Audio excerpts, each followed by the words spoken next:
Despite the existence of an African Organization for Standardization and parallel infrastructures in all 8 regional economic communities recognized by the African Union, the contribution of goods and services standardization in facilitating regional and global trade is yet to be felt. L'écosystème du Made in Cameroun aujourd'hui peut quand même clamer fort que les choses ont un peu évolué. Il y a quelques années, ce n'était pas facile. Ceux qui avaient facilement l'accès d'avoir des normes de qualité, c'était plus les industriels, les très petites entreprises, je ne veux même pas dire les artisans, ce n'était pas possible pour eux. On a à peu près 13% uniquement de petites et moyennes entreprises en Afrique centrale qui exportent hors de l'Afrique centrale. Cela est dû du fait de la qualité des produits. Et quand on dit qualité, on parle de certification. Les petites et moyennes entreprises de la sous-région ne s'intéressent pas beaucoup à la certification et ça pose un problème justement en termes de compétitivité.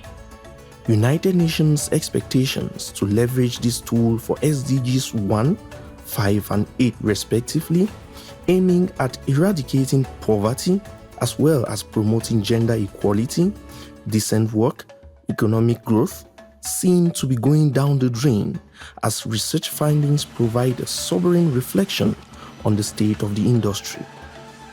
Pour être compétitif, il faudrait avoir des prix attractifs. Nous avons par exemple le Nigeria où le coût de la certification est véritablement attractif et le renouvellement est après 5 ans. Nous avons l'obligation que ces parties prenantes de commun accord trouvent des stratégies idoines adéquates afin de permettre à cette économie qui est encore embryonnaire de pouvoir se développer, de développer véritablement le secteur industriel qui a besoin de ces brevets, qui a besoin de ces normes, qui a besoin de ces certifications à l'effet d'être véritablement compétitive sur les plans national et international.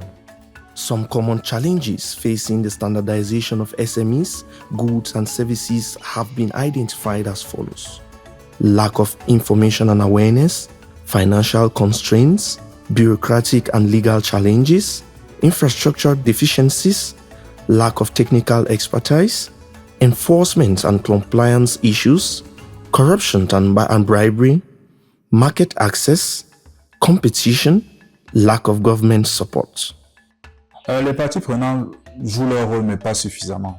On a un très bon programme qui est né en 2016, le programme Infrastructure Qualité d'Afrique centrale, qui est parrainé par la CEMAC et qui a été mis sur pied par l'ONUDI et l'Union européenne.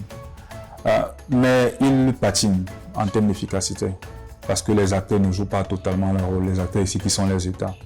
Ensuite, nous avons les bailleurs de fonds qui aident à l'aspect technique et qui donnent les capacités aux petites et moyennes entreprises pour qu'elles puissent connaître ce qu'on appelle la certification des produits. Toutefois, le fait de dépendre des financements extérieurs ne donne pas une totale liberté à ces petites et moyennes entreprises-là. Et aussi, nous avons les acteurs nationaux, comme ici au Cameroun, l'agence de la Nord, qui s'occupe de la certification et de la qualité, qui, malgré le travail qu'elle a bas sur le terrain, ne peut pas couvrir tout l'espace géographique camerounais. Le fait d'être dans l'informalité a ses avantages pour ces petites et moyennes entreprises parce qu'il n'y a pas de coûts qui sont associés à la formalisation. Mais en étant informelles, elles n'auront pas accès à certains financements, à certains programmes pour leur permettre de grandir. With this backdrop, widely spread informality with oscillating rates affecting between 60% to 90% of SMEs finds a favorable niche to further deploy ramifications of indecent employment, poverty, and hence vulnerability of women and youths who account for over 70% out of the population, estimated at close to 234 million souls.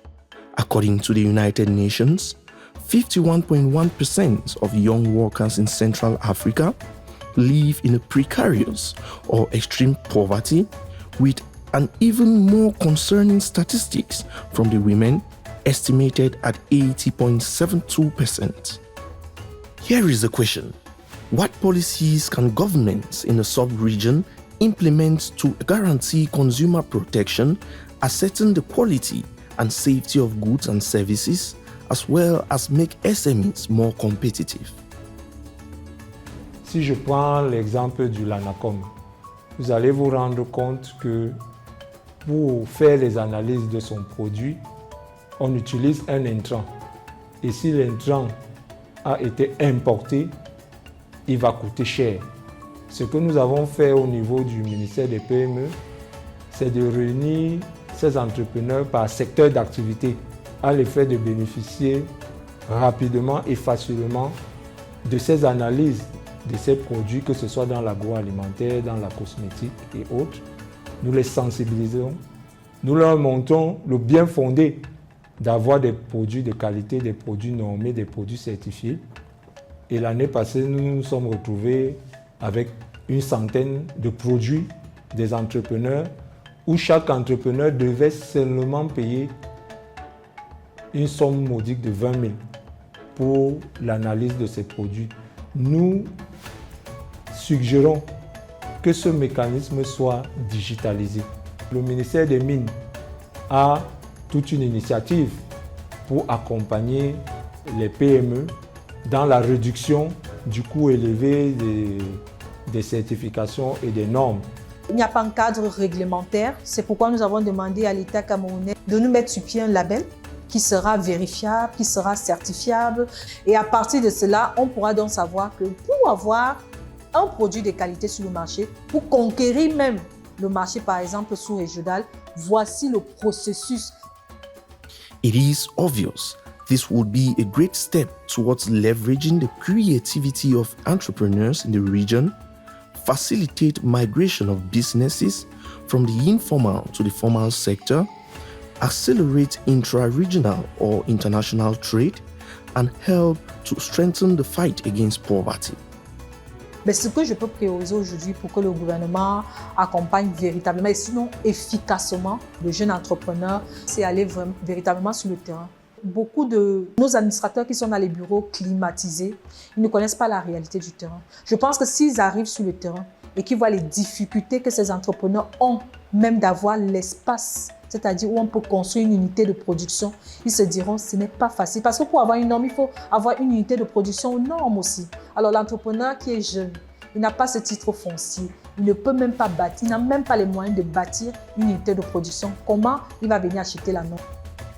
Mais maintenant, la difficulté, c'est l'harmonisation des normes au niveau de la CEMAC, au niveau de l'Union africaine. Parce que le produit qui a bénéficié de l'accompagnement pour avoir une norme, une certification, qui arrive maintenant au Gabon, qui doit encore passer par un autre processus de certification. Vous voyez que ça devient très compliqué et difficile pour le chef d'entreprise. Nous insistons dans le renforcement des capacités par les formations et les sensibilisations. Nous insistons par la mise en place et la diversification, la multiplication de ces structures de certification, parce que plus elles seront nombreuses, plus elles auront des plateaux techniques de qualité, moins les coûts seront élevés. On aimerait que la norme en un mois puisse vous garantir ces normes-là, qui puissent venir et faire son audit et qui puissent dire concrètement que votre produit est bien. Pourquoi? Parce que l'entrepreneur, c'est quelqu'un qui saisit des opportunités. Il y a des opportunités qui arrivent. Si vous n'êtes pas préparé, vous allez les perdre. Ça serait difficile de rattraper plus tard. Je dirais en guise de méthodologie, un guichet unique. Un guichet unique pour toutes les entreprises appartenant à la sous-région, où on ne va pas seulement faire le paiement, mais on va aussi donner les différentes modalités de certification et de normalisation des produits. Et ça permettra de gagner en temps et de gagner en coût, ce qui sont les deux facteurs déterminants pour les petites et moyennes entreprises. To make this happen, challenges facing SMEs within the norms and standards industry have to be understood and addressed for long-term solutions. Actions must be taken to develop a competitive SME sector responsive to the expectations of all stakeholders.